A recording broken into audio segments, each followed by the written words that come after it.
গল্পকথন by Kallol chapter 2-তে আমাদের আজকের নিবেদন মনোজ বসুর লেখা গয়না। ঘোলের শরবত, দই আর পাতিলেবু এনে রেখেছিলাম বাজার থেকে। খাও, শরীর জুড়োবে। ইস, কি চেহারা করে এসেছ! আমার কান্না পায়। কাঠ ফাটা রোদ্দুর, ঘরে বসে বুঝতে পারছ না। মাথা ফেটে চৌচির হচ্ছে না, সেটি আশ্চর্য। রোদে রোদে ঘুরবে নাই বলে দিলাম। অখিলের কৌতুক লাগে এইরকম বেহিসাবি আবদারে। ঘুরব না? তবে কি বাড়ি এসে চাকরি দিয়ে যাবে? ঘুরে ঘুরেও তো হয় না কিছু। বর্ষা পড়ুক, সৃষ্টি ঠান্ডা হোক, তখন চাকরি খুঁজো।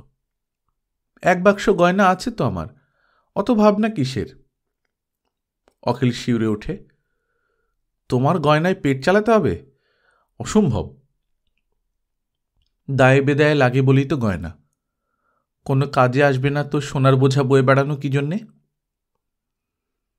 অখিল উত্তেজিত হয়ে বলল, জীবন যায় সে শিকার, তোমার গয়না নিতে পারবো না। শোঁ করে এক চুমুকে শরবত খেয়ে নিয়ে ক্লান্তিতে সে শুয়ে পড়ল। চোখ বুজে আধ ঘণ্টাখানেক কাটল এমনি। তারপর উঠে বসে চিন্তিত মুখে অখিল বিড়ি ধরালো। সুরমা আয়নায় দাঁড়িয়ে উড়ন্ত চুলগুলো ঠিক করছিল। শৌখিন মেয়ে, সর্বদা ছিমছাম হয়ে থাকতে ভালোবাসে। মৃদু হেসে সুরমা বলে, খুব একচোট ঝগড়া হয়ে গেল উপরের ফ্ল্যাটের লিলিদির সঙ্গে। লোকে যে কত রকমের শত্রুতা সাধতে চায়। ওর বর নাকি রেসের মাঠে তোমায় দেখে এসেছে। অখিল বলে, মাঠে নয়, মাঠের পাশের বটতলায়। খিদিরপুর একটা কাজের খোঁজ পেলাম। লালদিঘি থেকে হেঁটে পাড়ি দেবার সময় জিরিয়ে নিচ্ছিলাম একটুখানি। তাই বললাম আমি লিলিদিকে, তোর বর রেসে যায় সেটাই প্রমাণ হলো এর থেকে। নইলে সে দেখল কি করে? রাগ করে চলে এসেছি। অকথা কুকথা শুনতে আর কোনোদিন যাচ্ছি না উপরে। অখিল নিঃশ্বাস ফেলে বলে, দুপুরের রোদে মাঠ ভেঙে লাল দিঘি থেকে খিদিরপুর, 2 পয়সার বিড়ি সম্বল, ধোঁয়া ছাড়া পেটে কিছু পড়েনি। তুমি শরবত তৈরি করে দিলে, অমৃতের মতো লাগলো। কাঁদো কাঁদো হয়ে সুরমা বলে, দেখো তো, ছাই গয়নার বাক্স তবু বয়ে বেড়াতে বলো আমায়। কিন্তু অখিল কিছুতে শুনবে না। জীবন যাবে, তবু নয়। আমার বোতাম আংটি রয়েছে, তাই বন্ধক দেব। চাকরি হলে আবার ছাড়িয়ে আনা যাবে। সুরমারও তেমনি জেদ। জীবন যাবে, তবু তোমার শখের জিনিসে হাত দিতে দেব না। আমার এত গয়না। চাটুর্যে দম্পতি পাশের ঘরের ভাড়াটে। শনিবারে আজ চাটুর্যে মশাই সকাল সকাল অফিস থেকে ফিরেছেন। এদের মনোহর কলহ উপভোগ করছেন তারা দরজার ওধার থেকে। চাটুর্য গিন্নি বলেন, শুনছ?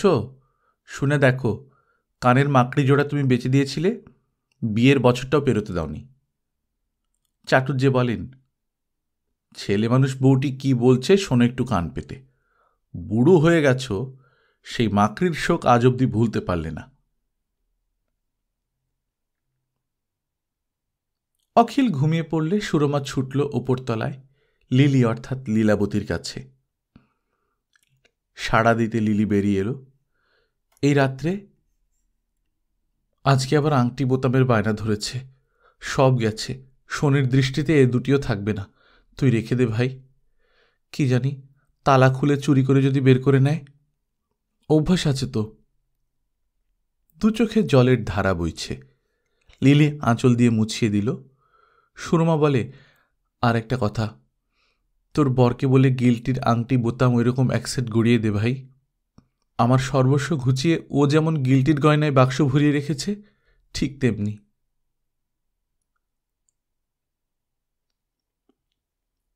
গল্পকথন বাই কল্লোল চ্যাপ্টার 2-তে শুনছিলেন মনোজ বসুর লেখা গয়না।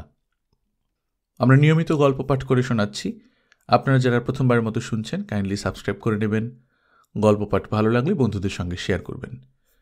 নিজে ভালো থাকবেন, আশেপাশের লোকজনকে ভালো রাখবেন। টাটা।